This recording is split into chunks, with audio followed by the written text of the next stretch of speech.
Hi everybody, it's me. I've been out for a long time. Got a haircut.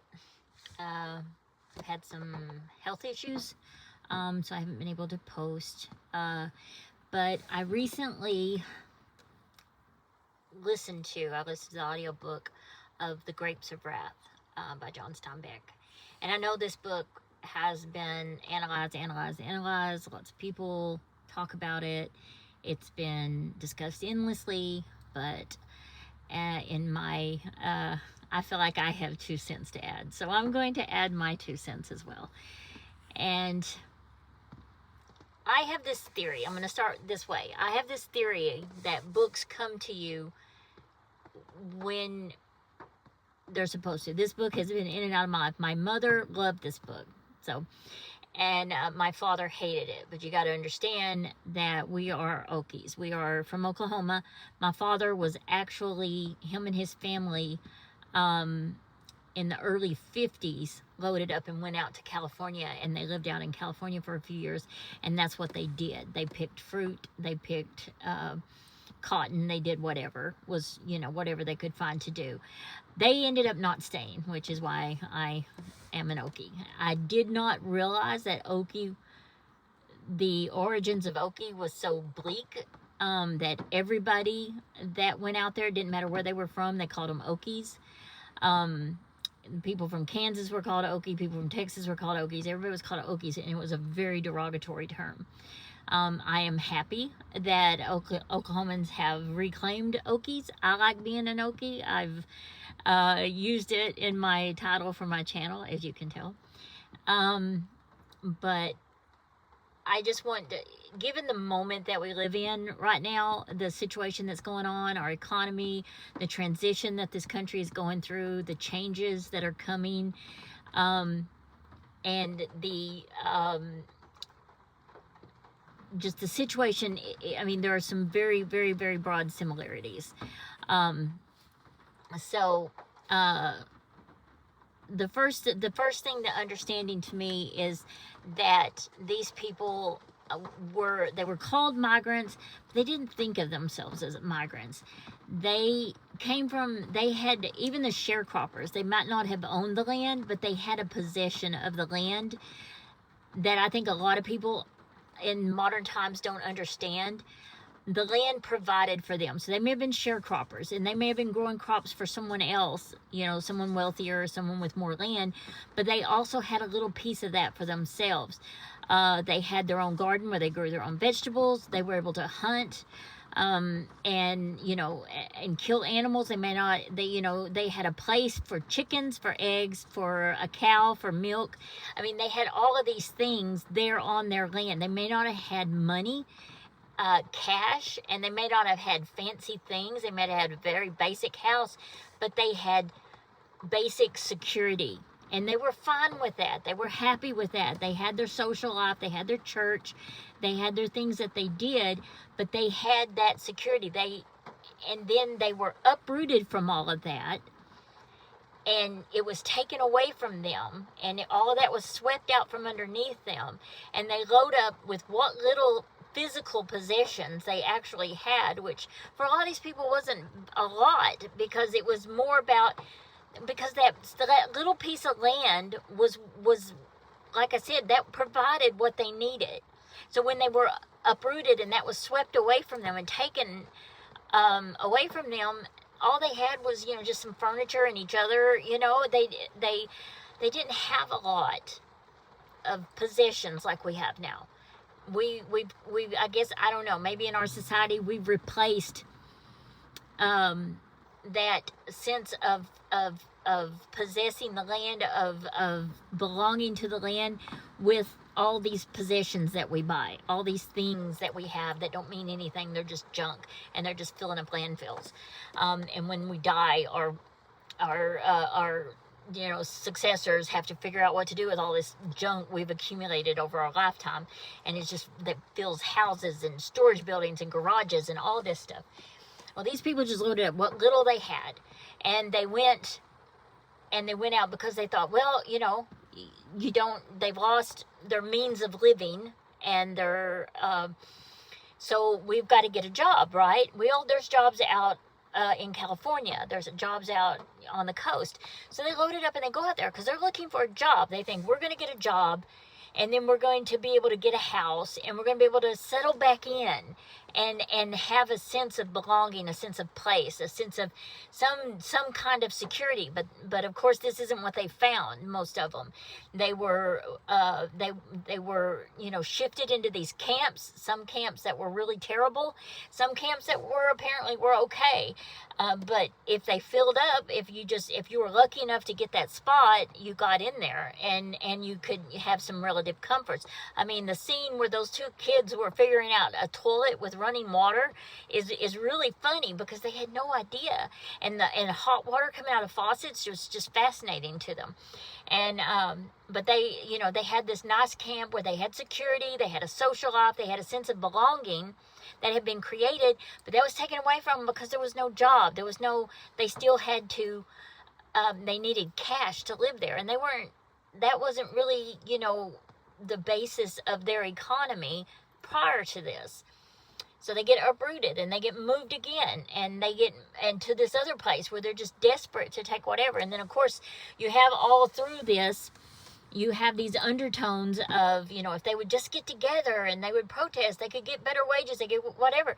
But the situation, they waited because they kept thinking things would get better where they were, where they had that security, because it was very, very hard to uproot your entire life and completely start over somewhere else. That's a very difficult thing to do. And so the idea of banding together and holding strong but they were desperate. You were talking about desperate people here who are watching their children go hungry, that are watching their children sleep on the ground, or in the back of these pickups, or in banded railroad cars. I mean, all these horrible places these people had to stay. It's just unreal. It was just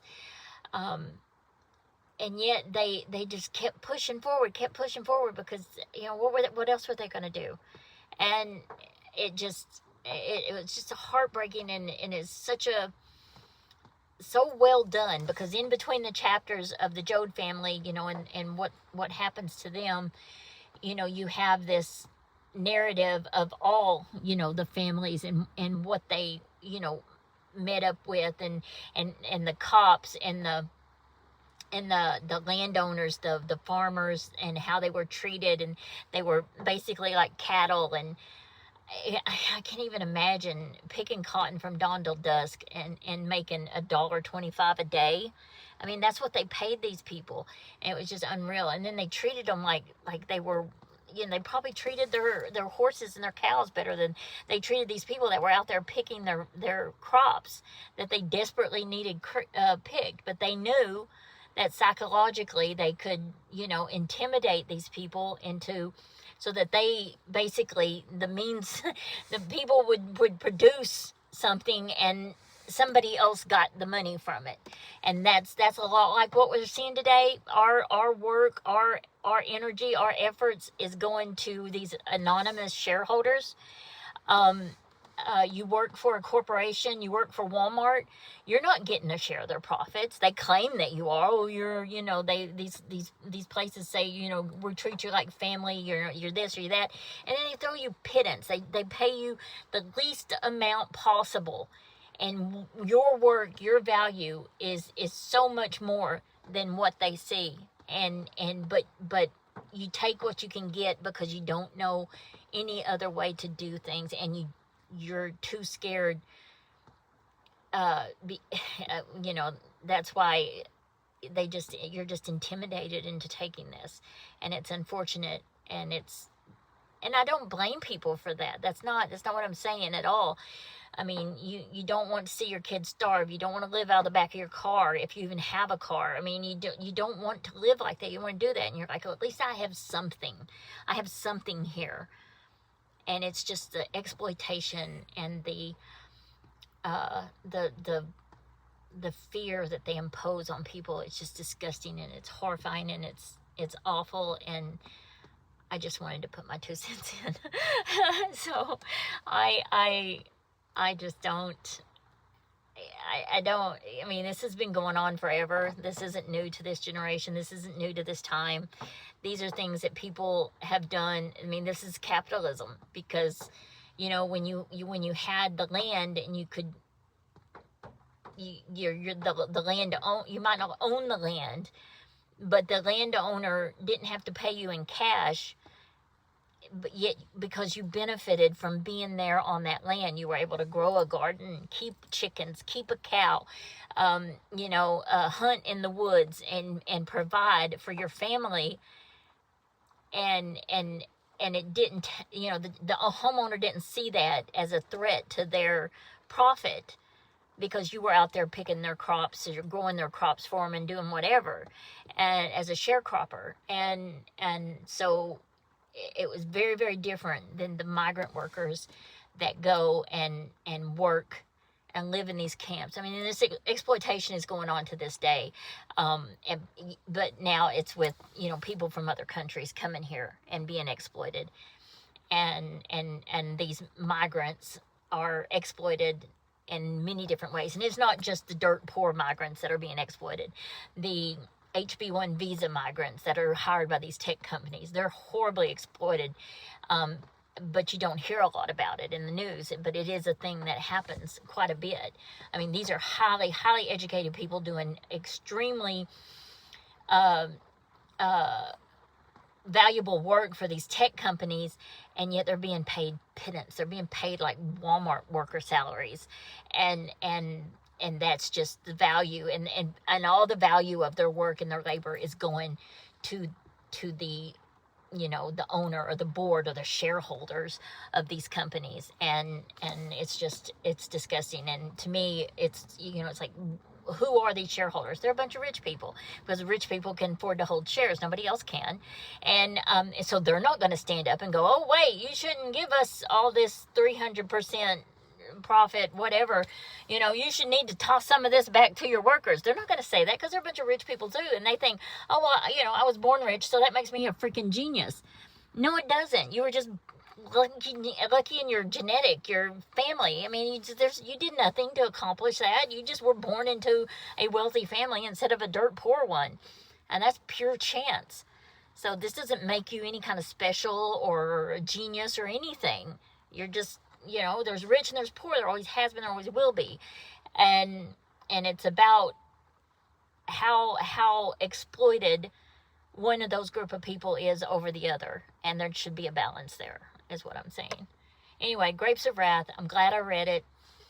Like I said, my father hated this book, but it was probably because he kind of lived this experience to a certain extent, and he really, I can see where he would not have liked it at all. He's very conservative, and that's probably a lot of it too. He's a Reagan conservative, and but my mother absolutely loved this book, and I had a bad experience with John Steinbeck in high school, and so I had never touched anything else that he read. But this is a very, very good book. I'm really, really glad I read it.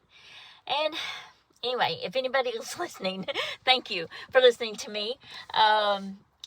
Please hit a like and subscribe if you run across this just for me. I appreciate it, and I hope everybody has a great Halloween. This is about 3 days before Halloween that I'm recording this, and have a great Halloween, and bye. Hopefully won't be as long a time between now and my next video. Bye.